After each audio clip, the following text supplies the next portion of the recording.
Jarrett, after getting a chance to look back at the film and through practice today, what kind of are the biggest adjustments you made into tonight's game? I think the one that everybody's going to talk about, probably has talked about, and is going to keep talking about is offensive rebounding. What they had 17, whatever offensive rebounds it was in the game. Crucial moments. We all know the story, but now we're trying to find a ways to eliminate that many offensive rebounds by changing our defensive scheme. How much of it, though, is like collective effort? It's not just you and Evan down there, it's kind of a collective effort from the wings and the guards and everybody. It's a collective effort from everybody. It's not all about when the shot goes up. It's about before the shot goes up, making sure that they shoot the shots within our defense. That goes a long way in terms of helping us rebound the ball.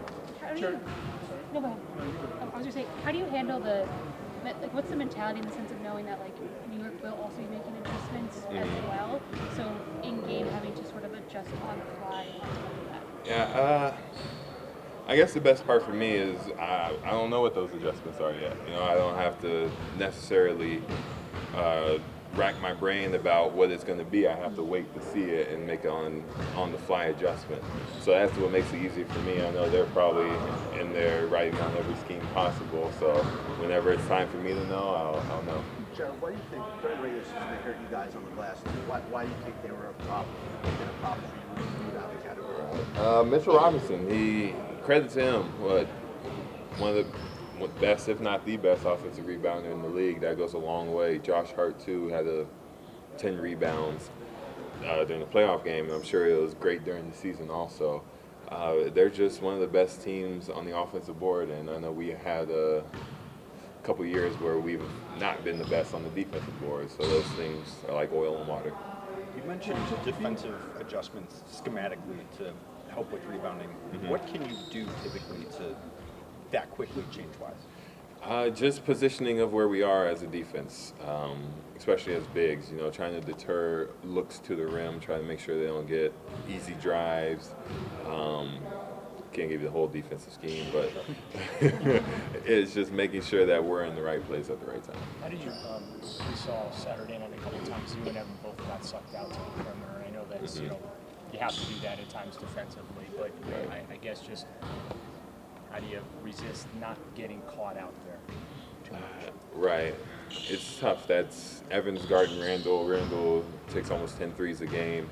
Evans going to have to be out there sometimes. It's just going to be my job to make sure that Evan can rely on me to have his back at the rim. I'm going to be able to clean all of it up, and when I go, Evan's going to have my back on the rebound.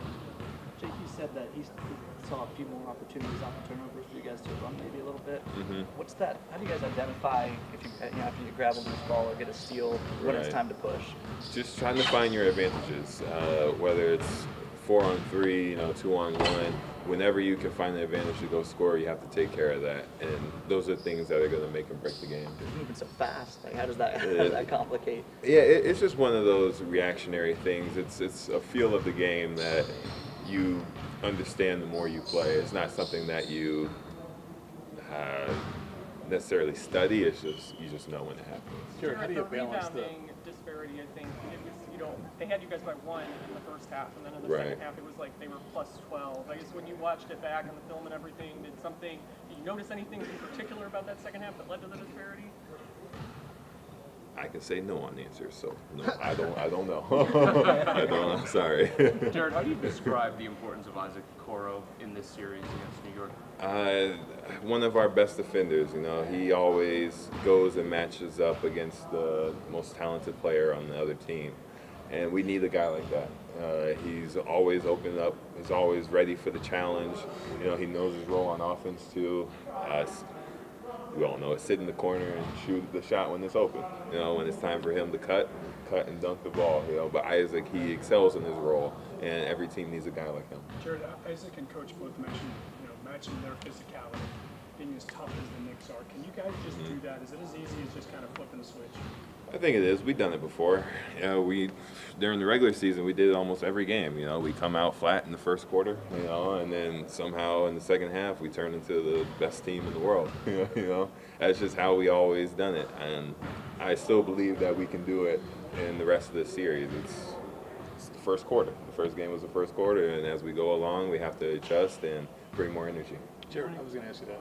How do you balance your mentality of it was disappointing to lose game one, but it's a long series, you got to move on. Are you guys able to flush that? Right, I think we are. Today, I wouldn't say it was a looser practice, but we weren't so bogged down by the loss of 3 days ago. You know, we came in here and ready for tomorrow, ready for another chance at the New York Knicks.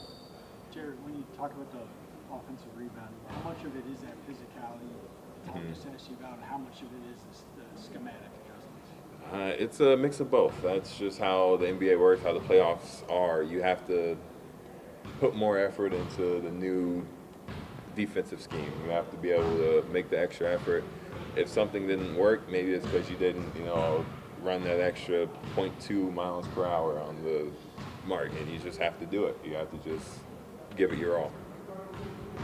Jared, you mentioned Isaac, and one of his roles is sitting in the corner and waiting for those open shots. Right. It was clear in game one that New York just had no interest in guarding him out on the perimeter. Right. So, what do you say to a guy like that is seeing that level of, I don't know if disrespect is the right word, but sagging off?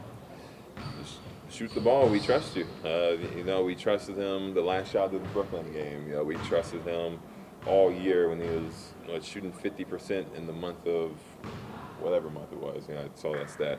We trust him to do his role, and sometimes it's not going to fall. Sometimes players have bad shooting nights, but that can't discourage them. We still trust them.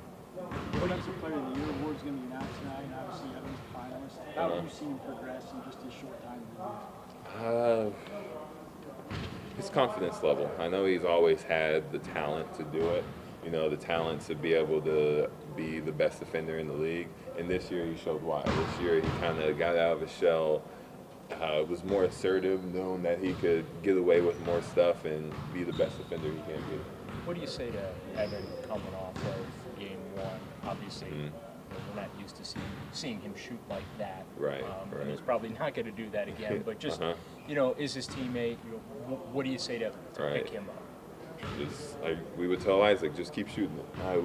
We trust in our teammates completely. We know that not everybody's going to have the best game every single night of the season, but next game you have the opportunity to pick it up. You have the opportunity to come and give it more of an effort, give it more of a fighting chance. And hey, if it goes the same way again tonight or tomorrow night, then hey, come back game 3, and we still trust that you still have the ability to be the best.